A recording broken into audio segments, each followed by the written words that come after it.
প্রিয় নবী হযরত মুহাম্মদ সাল্লাল্লাহু আলাইহি ওয়াসাল্লাম এর ইন্তেকালের পর উম্মুল মুমিনিন আম্মা জান আয়েশা রাদিয়াল্লাহু তাআলা আনহা পৃথিবীতে ছিলেন প্রায় ৪৭ বছর। তার এই ৪৭ বছর জীবনে ৪৭টি ১২ই রবিউল আউয়াল পেয়েছেন, ৪৭টি জন্মদিন পেয়েছেন। কিন্তু তিনি কখনো রাসূল সাল্লাল্লাহু আলাইহি সাল্লামের জন্মদিন পালন করছেন এইভাবে, আপনারা যেভাবে উদযাপন করছেন এভাবে উদযাপন করছেন, এরকম কোনো সহিহ হাদিস বা দলিল নেই। এমনকি বলতে গেলে রাসূলুল্লাহ সাল্লাল্লাহু আলাইহি সাল্লাম তার নিজের জন্মদিনও এভাবে উদযাপন করেননি। রাসূল সাল্লাল্লাহু আলাইহি সাল্লাম রোজা রাখতেন সোমবার এবং বৃহস্পতিবারে। সাহাবীরা জিজ্ঞেস করছিলেন, ইয়া রাসূলুল্লাহ সাল্লাল্লাহু আলাইহি সাল্লাম, আপনার এই রোজা রাখার অর্থ কী?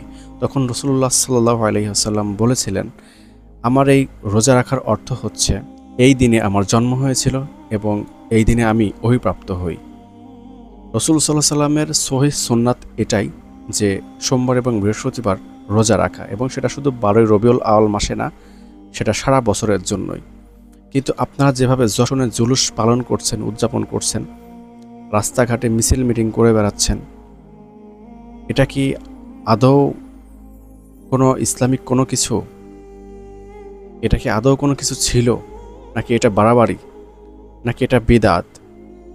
যেহেতু রাসূল সাল্লাল্লাহু আলাইহি সাল্লাম এটা করেননি, সাহাবীরা করেননি, তাবেঈগণ করেননি, তাবেঈনগণও করেনি, তাহলে আপনারা এই যশনের জুলুস, এই জন্মদিন মিলাদুন নবী সাল্লাল্লাহু আলাইহি সাল্লাম উদযাপন এটা কোথায় পেলেন?